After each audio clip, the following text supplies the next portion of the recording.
What do we know? What can we see about how far along Mr. Mueller may be? Is it true various news organizations are reporting it's imminent? And how far is he likely to go? How long will this report be?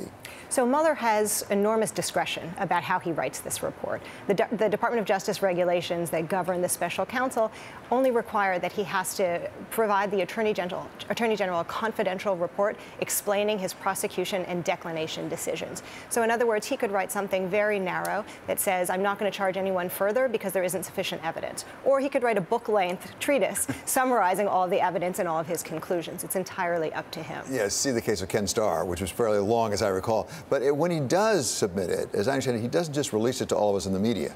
No, and in fact, he's actually precluded by those regulations from releasing it to anybody but the Attorney General. It has to be a confidential report to the Attorney General. So then the discretion turns to the Attorney General, Mr. Barr, of what he's going to say to Congress, because the regulations further require the Attorney General to now explain to Congress essentially what was in the report. And that's where we're going to see, I think, some pushback from Congress if they don't get the full Mueller report.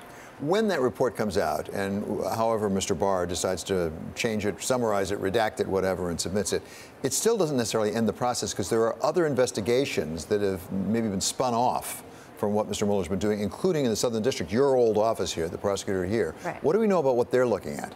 So the Southern District cases seem to be focusing more on the Trump Organization and the Trump Inaugural Committee. So we know about the Inaugural Committee that there was a broad subpoena issued by the Southern District prosecutors a few weeks ago, indicating that they were looking at a range of federal crimes, including wire fraud and money laundering, and also specifically violations of the laws that preclude foreign donors from donating to an inaugural committee. So they're going to be waiting for the information to come back, and that could spawn a long-term investigation coming out of the activity of the Inaugural Committee. We also know that they requested to speak with executives from the Trump Organization. We also know that they've given immunity to the CFO of the Trump Organization. So that could involve further people involved in the campaign finance violations that Michael Cohen pleaded guilty to and implicated the president in. But it could also involve other crimes we haven't heard about yet that would be more broad-ranging within the Trump Organization, including, for example, various tax violations. How does all this fit with what Congress was doing? We've had various investigations up there. We have a Senate Select Committee on Intelligence, and we had the chair just come out and say, you know, we couldn't find any connection to Russia.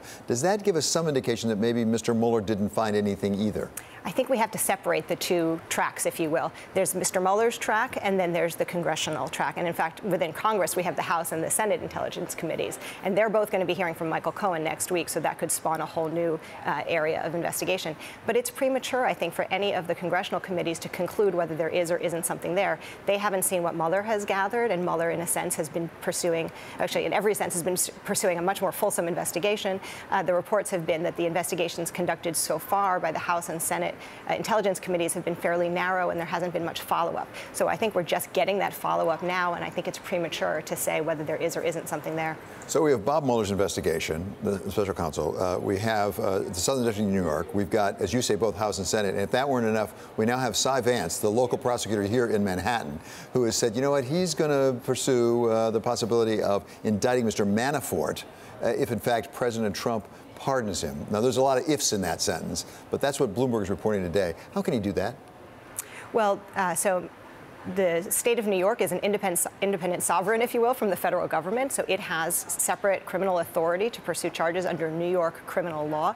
So District Attorney Vance can pursue those charges. There are double jeopardy laws, including in New York, that restrict the circumstances in which a state prosecutor can pursue the same charges that have already been pursued by the federal government.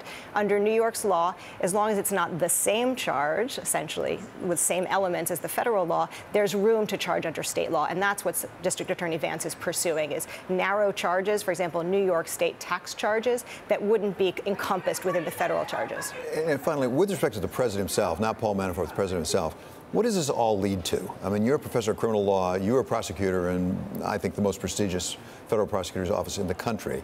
In the end, can Paul Manafort, can the Southern District indict a sitting president, or is this all up to Congress?